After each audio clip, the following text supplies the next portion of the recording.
Olá, você conhece a Lei nº 12.731, de 26 de junho de 2007? Ela trata sobre o Programa Estadual de Sanidade Avícola. Eu, Gabriela, junto do meu colega Arian, somos acadêmicos do curso de Medicina Veterinária da Universidade Federal de Santa Maria e vamos apresentar essa lei para você. Conforme o artigo 1º, foi instituído no Rio Grande do Sul para o controle e sanidade de produção de aves, seguindo as diretrizes do Programa Nacional de Sanidade Avícola. Tem como objetivo o controle de doenças tanto já existentes como preventivamente, por meio do manejo adequado e desenvolvimento do setor, garantindo qualidade ao consumidor e renda aos que dependem da avicultura. Conforme o Programa Nacional de Sanidade Avícola, é imprescindível que os estabelecimentos avícolas atendam a todas as normas, como de certificação e de biosseguridade. À exceção, são isentos de registro e certificação os criadouros para subsistência e de aves para coutos afro-brasileiros. Conforme artigo 4, a introdução, produção e a reprodução de espécies exóticas no Estado obedecerão às normas expedidas pelo Ministério do Meio Ambiente e pelo MAPA. Conforme artigo 5, toda pessoa física ou jurídica que praticar atos de mercancia estão sujeitas ao cumprimento desta lei.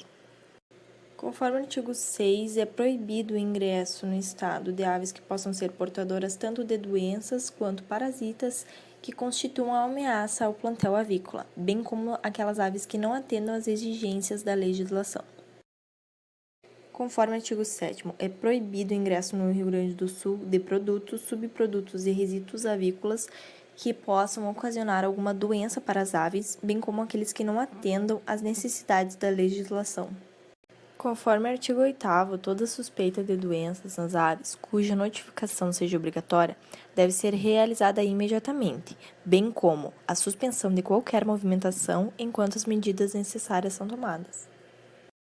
No artigo 9º, é obrigatória a vigilância, controle e erradicação da doença de Newcastle e influenza, bem como das doenças exóticas. Os artigos 10 e 11 citam a obrigatoriedade do acompanhamento dos devidos documentos para o transporte de aves, ovos férteis e resíduos da origem avícola. O parágrafo único cita a exceção no transporte de cama aviário, sendo no mesmo município de origem apenas da declaração do produtor, constando origem e destino. Conforme o artigo 12, todo estabelecimento de produção avícola deve ter um responsável técnico legalmente habilitado e cadastrado ao órgão oficial, bem como esse cadastro deve ser atualizado anualmente até 31 de dezembro do ano em exercício. Esse responsável técnico responderá pelas questões relativas à sanidade das aves, junto ao órgão oficial de defesa sanitária e de acordo com a legislação vigente.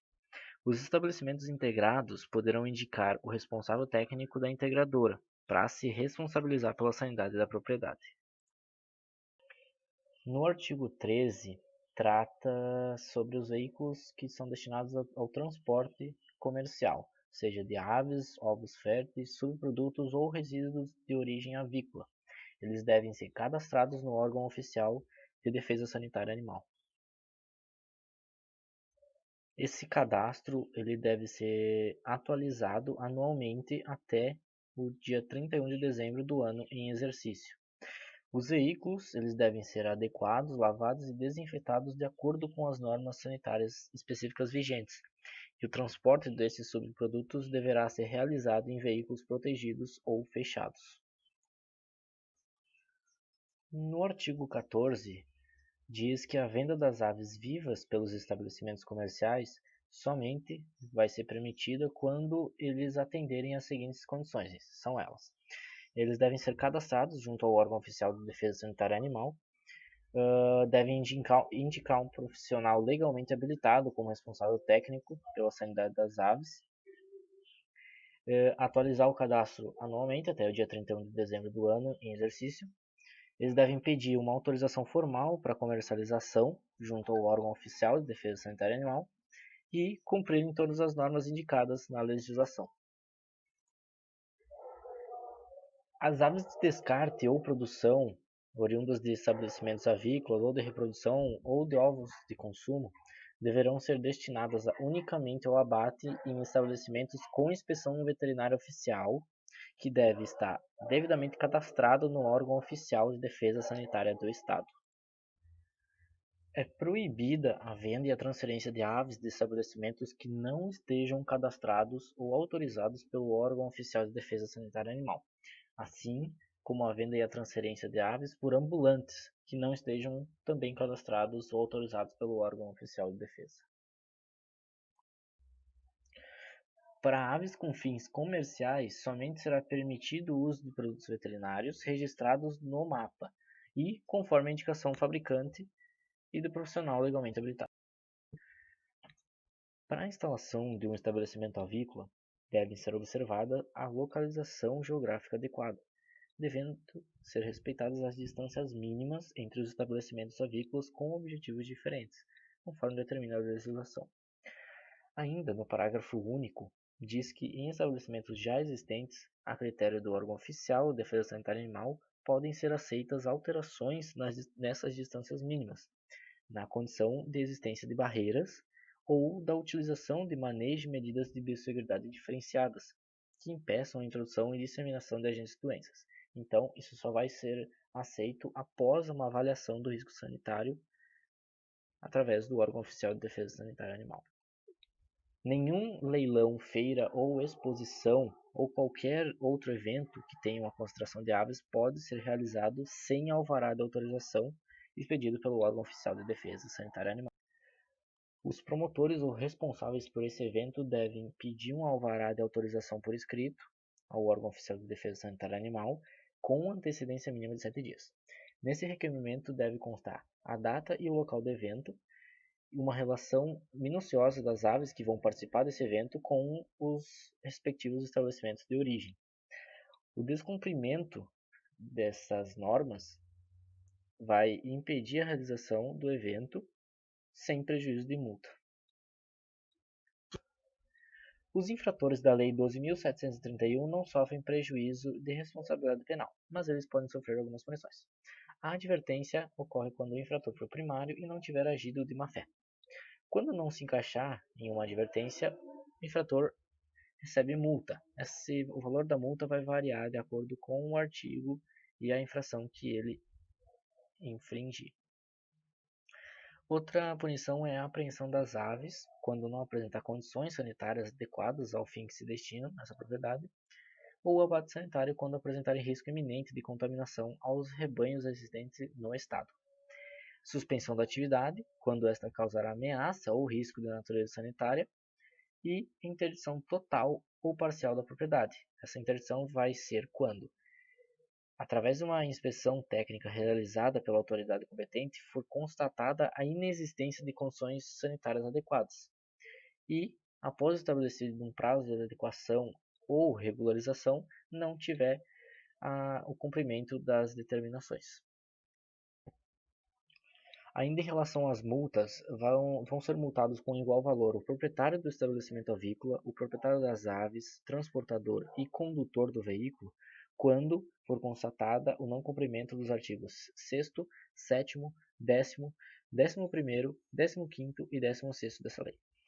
No caso de reincidência, o transportador que infringir os artigos citados agora terá o cadastro que consta no artigo 13 cassado por um período de 1 ano, ficando proibido de transportar aves, ovos férteis e subprodutos e resíduos avícolas.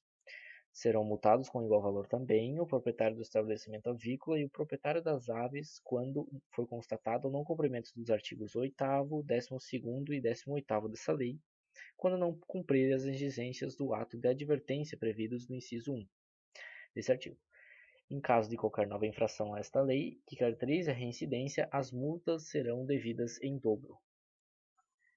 Nenhuma penalidade pode ser aplicada sem que seja previamente lavrado o auto de infração, detalhando a falta cometida, o artigo infringido, a natureza do estabelecimento, a respectiva localização e a firma responsável. O auto dessa infração deve ser emitido pela autoridade pública do órgão oficial de defesa sanitária animal e assinado pelo infrator ou pelo representante do infrator, conforme a legislação vigente. Quando o infrator se negar a assinar o auto da infração, deve ser feita uma declaração a respeito disso no próprio auto da infração, na presença de uma testemunha, remetendo-se uma das vias ao proprietário ou responsável legal da propriedade. A partir da notificação da infração ou da multa, o recurso dessa infração vai ficar a cargo do responsável pelo órgão oficial de defesa sanitária animal. Ele vai decidir esse recurso em primeira instância administrativa. O secretário de Estado da Agricultura, Pecuária e Agronegócio vai decidir em segunda e última instância administrativa. Esses recursos eles podem ser interpostos por escrito no prazo de 30 dias, contados a partir da data de ciência pelo infrator, quando o infrator souber da infração, da multa ou da decisão em primeira instância administrativa. O prazo de pagamento das multas é de 30 dias, contados a partir da data de ciência, quando o responsável legal da propriedade souber do ato da multa ou da decisão do recurso. A interposição dos recursos suspende o prazo de pagamento da multa.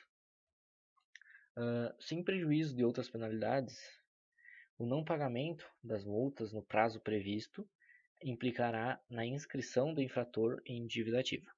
O valor das multas desta lei vai ser recolhido junto ao Banco do Estado do Rio Grande do Sul, o Banrisul, constituindo em receita a ser repassada ao Fundo Estadual de Sanidade Animal, o FESA.